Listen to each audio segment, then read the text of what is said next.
sinful flesh. He's just highlighting the fact that he had a body just like you and me. He experienced the human condition fully. He knew what it was like to be human, and he knows. But he's also God manifest in the flesh. So Jesus is the only one qualified to put one hand on us and be just fine and understand us, and put another hand on God and understand God, if you understand what I'm saying. He knows both sides of the story. So he can mediate and bring peace between us and bring us together and mediate between us. Of course, in the book of Job, by contrast, we see the man Job who doesn't know why things are happening. Now, if you ever want to sit down and read the book of Job, just keep that in mind as you're reading. He doesn't know why it's happening. And he's crying out for a mediator. And if you go on reading, there's this beautiful verse which was set to music beautifully by the Baroque composer George Frederick Handel, who made a beautiful aria of this. Job says, I know, he speaks, I guess prophetically, he says, I know that my Redeemer lives, and in the latter time he will stand upon the earth. Well, he was looking for Jesus. He said, I know he's there. I know there's a mediator. I know my Redeemer lives. And this is, by the way, a beautiful piece of music. If you can ever find this, if you've never heard it, you should go look it up on the internet or something, by George Frederick Handel. It's a beautiful, beautiful setting to music, that text by Job. Well, Job was experiencing the absence of a mediator. But we, on the other hand, have a mediator. Aren't you glad for that? You know, a lot of Christians, I think, don't really contemplate that enough. I think a lot of Christians go through life with a Job's eye view of the situation. That's kind of funny. I never thought of that. A Job's eye view. And that a Job's eye view of the situation means there's God on one side, mysterious, working in mysterious ways, and maybe, I don't know if I trust him or not, he might be doing bad things to me. You know, a lot of people look at God like Job did. Why is God doing all these? As though God is causing directly all the things happening in our lives. God's not the only active agency in the world today. I don't know if you realize. I think you do. One other active agency is you, by the way. We have the power to act independently of God. You know that's true, don't you? Yeah, it's true. And if we have the power to act and exercise our will and act either in accordance with God or contrary to God, other people do too. Lots of things, you know, I sometimes visualize like a pool table, you know, when you shoot the white ball and it bounces and they all start scattering. I sometimes think of a lot of what's happening in the world is like that pool table. All these interactions going on, and you can't blame God necessarily for what's going on. But I think a lot of people see the world and see their lives like Job, what they imagine. They put themselves in Job's place, I think. But when you do that, you're ignoring Jesus. You're ignoring the mediator. You're ignoring the fact that Jesus has brought us together and has made peace between us. Now, here are some of the benefits of having a mediator. I say they're in two categories. There are legal benefits, and then there are practical benefits. The legal benefits, let me talk about those first because I think they're important. One is in 2 Corinthians chapter 5. This is a familiar verse. A lot of these are familiar, but it doesn't hurt to read them again. 2 Corinthians chapter 5, verse 21. This is talking about the legal side of Jesus' mediation. You see, the reason there has to be a legal side is because God is, as a matter of fact, the judge. He is a righteous judge. He has to make, because he's God, because he's righteous, and we might say the enforcer of righteousness, he has to make righteous judgment. He can't turn the other way. He can't let things go by. Everything has to be dealt with. The good news is Jesus has come and dealt with it. Now, I think a lot of people ignore that. It's amazing. You know, it's amazing that Christians can go through their life and ignore Jesus. Ignore his work. Sometimes I'm flabbergasted by that. I think we just don't preach about it enough, about the cross. I think we save thinking about the cross for Easter. Maybe one sermon right before Easter, then we forget about it. I was going to mention a preacher friend of mine. Of course, you know, I'm in the Ministerial Alliance, and I've got a lot of preacher friends. And one preacher friend of mine, he said, "Pray for me." It was right before Easter. "Pray for me. I've got to preach about the cross on Sunday," as though it was some big chore or burden or something hard to grapple with. I think we ought to be preaching about the cross all the time.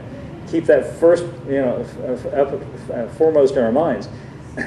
and I've mentioned this before in a little incident. I was coming out of a church one time, out of a Promise Keepers meeting, and a guy I was walking next to said, I don't know, he's contemplating something, maybe from like the feedback or blowback from what we talked about at the Promise Keepers meeting, but we're walking down the steps of the Methodist Church, and this man turned to me and said, well, I don't know, he's just, he's giving me the benefit of whatever he'd been thinking about. He says, well, I know we've all got to pay for our sins, he said. Now, what I imagine what he meant by that is something bad's going on in his life, and like Job, he's thinking, God's getting me for that. Something in my past, I did something wrong, so now this tragedy has happened to pay me back.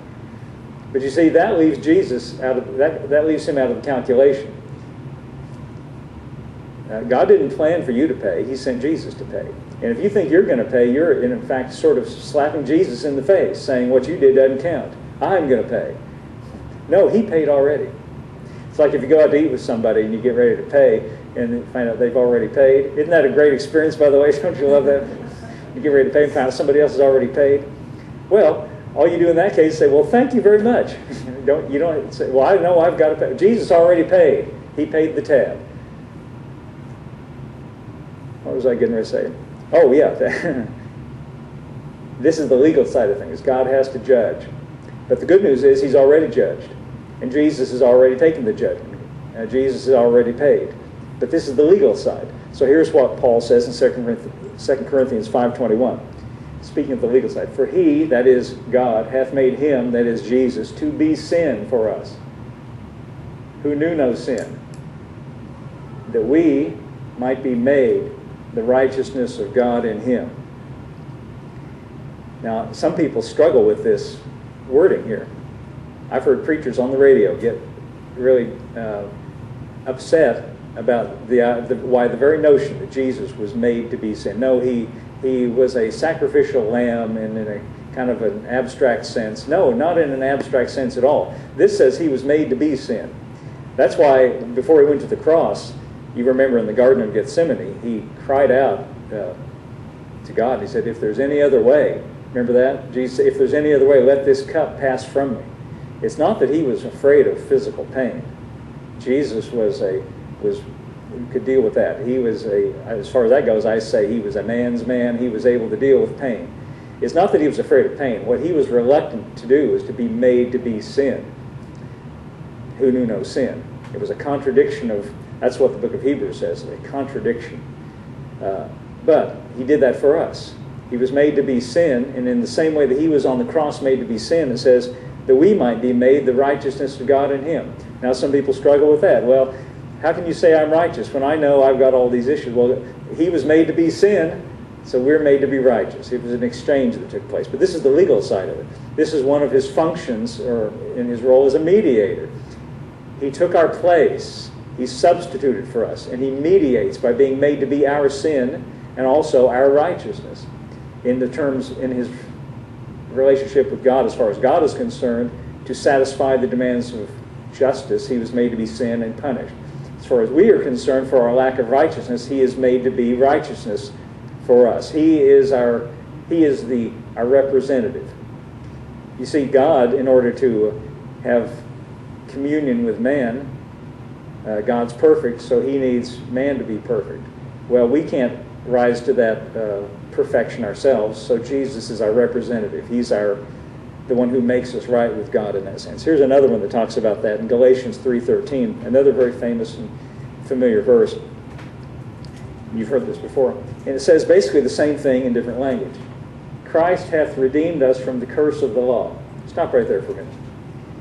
If you read the law, we were talking about the Old Testament a minute ago. If you read the law is thou shalt and thou shalt nots. And you're supposed to keep the thou shalts and supposed to avoid the thou shalt nots. And if you don't, guess what? If you don't observe to do everything that's written in the book of the law, there are curses. There are curses. Now there are blessings for keeping the law and curses for failure to keep the law. And if you read it in Deuteronomy 28, the blessing lasts about 7 verses. The curses go on for 30 or 40 verses. It's like this huge section of, and they're fearful, terrifying curses for the slightest infraction. And the key word is, if you do not observe to do all that's written in this book of the law. Paul points that out right here in chapter 3.